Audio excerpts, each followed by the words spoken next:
Hello বন্ধুরা, দেখো চলে এলাম নতুন একটি রেসিপি পনির মাখানা নিয়ে। এখানে পনিরটা আমি চৌকো চৌকো করে কেটে নিলাম। এরপর কড়াইতে তেল দিয়ে এলাচ, লবঙ্গ, দারচিনি এবং জয়িত্রী দিয়ে তার মধ্যে পনিরটা দিয়ে একটু নেড়ে চেড়ে নিলাম। তারপরে ওর মধ্যে একটু টমেটো আর 1/4 কাপ মতো মাখানা দিয়ে ভালো করে নেড়ে চেড়ে ভেজে নিই। পনিরটা এখানে বেশি ভাজার দরকার নেই, একটু ভাজা হয়ে গেলে পনিরগুলো আমি তুলে নেবো এবং 3টে পনির রেখে দেবো এই গ্রেভির জন্য, যাতে গ্রেভিটা ভালো। এবার এই মশলাটা একটু ভাজা ভাজা হয়ে গেলে একটা মিক্সিং গ্রাইন্ডারে তুলে নেব এবং ঠান্ডা হওয়া পর্যন্ত অপেক্ষা করব। ঠান্ডা হওয়ার পর 1/4 কাপ জল এবং কিছু কাঁচা লঙ্কা দিয়ে আমি একটা মিহি পেস্ট তৈরি করে নেব।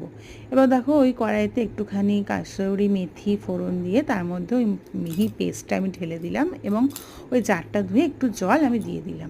এবার এটাকে একটু কষাতে দিতে হবে এবং কষাতে কষাতে এর মধ্যে হলুদ, কাশ্মীরি লঙ্কার গুঁড়ো, লাল লঙ্কার গুঁড়ো, স্বাদ মতো নুন, একটু ধনে গুঁড়ো দিয়ে ভালো করে কষিয়ে নিতে হবে। এবার দেখো এখানে ততক্ষণ কষাতে হবে যতক্ষণ না এই মশলা থেকে তেল বেরোয়। আমি এবার একটু ঢেকে দেব, ঢেকে দিয়ে যতক্ষণ না তেল বেরোয় সে অবধি আমি কষাতে। দেখো কষানো হয়ে গেলে তারপর আমি পনিরটা দিয়ে দেবো। পনিরটা দিয়ে ভালো করে মিশিয়ে একটু জল দেবো, যাতে গ্রেভিটা একটুখানি আমার টাইট হয়ে গেছে, তাই জন্য একটু জল দিয়ে ভালো করে নেড়েচেড়ে ফুটতে দিতে হবে। এবং ভালো করে ফুটে যাওয়ার পর লাস্টে এর মধ্যে একটু কাসুরি মেথি আর একটু গরম মশলা দিয়ে নামিয়ে নিলেই রেডি আমাদের পনির মাখানা।